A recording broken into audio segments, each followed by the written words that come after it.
유시민 작가께서 윤석열의 미래를 정확히 예측했습니다.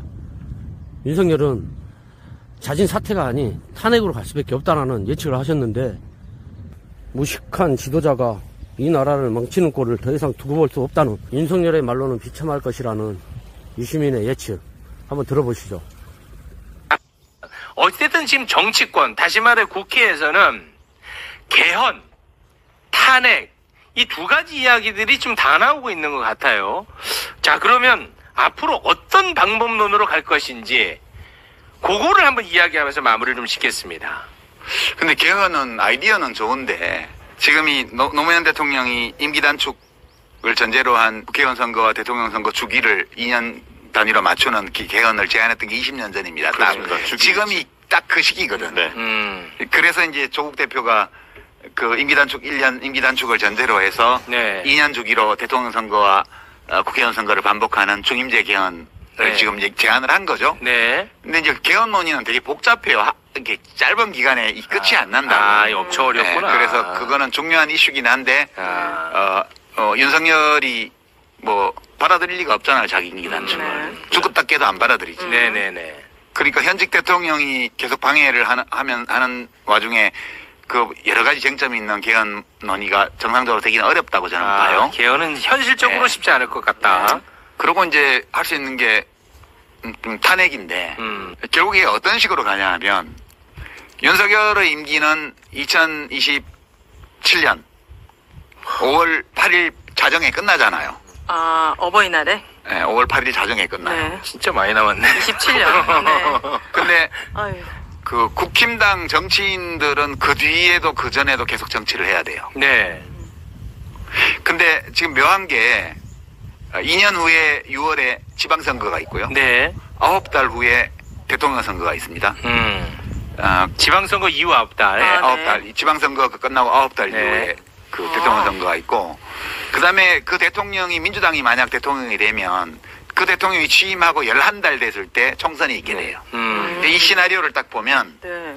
대통령 지지율이 계속 이렇게 낮으면 다음 지방선거에서 참패를 당할 확률이 되게 높아집니다. 그렇죠. 총선에서 이렇게 지고도 정신 못 차리는. 네. 그 전에 대통령 진짜 못한다. 라고 대답한 사람이 50% 좀 넘었는데 최근 조사에서는 55%를 넘어요. 55, 60 사이로 왔습니다. 5% 정도 는 거예요. 그죠? 네. 이게 절대 비토층이 60%에 육박하게 되면 어떤 선거도 할 수 없어요. 그러면 이제 지방선거 참패가 눈에 뻔히 보여요. 그게 참패하고 나면 그 다음에 대통령 선거도 질 가능성이 높아지고. 네. 진짜 문제는 총선이야. 11개월 후에 총선. 그렇게 되니까 이제 국힘당 국회의원들이 야 이거는 안 되겠다. 자기 일이니까. 네, 이거 자기 일이 되는 거지. 그래서 어느 시점에선가 이대로는 도저히 안 될 것 같으니 일단 탈당을 요구하자. 이렇게 시작되겠지. 시작은. 당적 이탈을 요구하자. 그렇게 돼요. 근데 이제 그 윤석열이 현직에 있으면서도 그걸 면하려면 아주 유력한 대권 주자가 있어가지고 그 대권 주자가 자기를 굉장히 존경해주고 보호해주고 이런 사람 같으면 면할 수 있어. 지지율이 낮아도. 네. 노무현 대통령이 당선되셨고 김대중 대통령을 좀 극진히 모셨기 때문에 김대중 대통령이 퇴임 후에 좀 편안하셨잖아요. 그렇게 해야 면할 수가 있어. 네네. 근데 한동훈이 됐다. 한동훈은 그냥 차별화를 할 사람이잖아. 그 자기 전임자를 두들겨 패면서 선거를 할 사람이란 말이에요. 그러면 한동훈이 되어도 문제, 또 딴 사람이 돼도 문제야. 네. 임기 말로 가면 자기가 공천 줬던 사람도 다 배신하게 돼 있습니다. 이제 이렇게 되는데 그러면 국민 여론이 탄핵 요구 여론이 70% 넘어간다. 그러면 그걸 거스르는 순간 선거가 되게 어려워집니다. 지방선거 전부터 이미. 그러니까 결국은 국민 여론이 모든 걸 결정해요. 그러니까 국회는 권한을 가지고 있는데 먼저 움직이지 않아요. 이 요구를 안 들으면 우리 다 죽겠다. 네. 또는 윤석열이 엄청 큰 사고를 쳐갖고 여당 의원들조차도 도저히 참을 수 없다. 네. 니 죽고 내 죽자. 네. 아니면 대통령을 죽여야 내가 살 것 같다. 이런 상황이 우연히 생긴다든가 이렇게 되면 이 국민 여론의 압력이 민주당으로 하여금 탄핵을 푸시하도록 만들고 네. 여당 의원들을 동요하게 만들어요. 분당 사퇴가 안 한다든가 탈당 요구를 한다든가 이런 상황으로 갈 수도 있고요.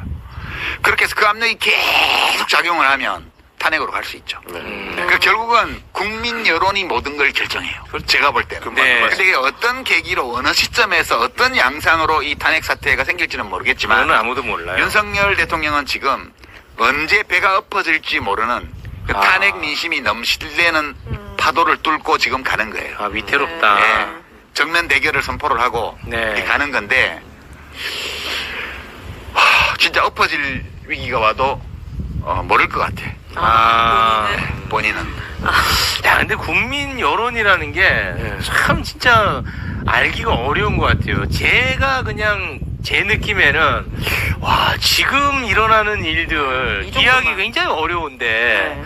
아직까지는 뭐 그런 바람이 불고 있지는 않은 건 사실이지 않습니까? 지금도 과반은 넘어가잖아요. 탄핵. 네, 우리 여론조사 해보면 그렇게 나옵니다. 근데 아무튼 뭐 과반 갖고는 안 돼. 예. 한 70%래. 67% 이상은 가요. 3분의 2 이상은 가요. 근데 그거는 도대체 어떤 사건을 통해서 촉발될지 그런 게 참 궁금해요. 저는 개인적으로. 뭐 내부에서 무슨 제보가 있고 막 이런 것들이 좀 있어야죠. 국민들이 확 격해질 수 있는 권력형 뭐 게이트가 드러난다든가 뭐 이런 게 있어요. 역사의 필요는 종종 우연의 옷을 입고 나타나요. 많이 끝내야죠.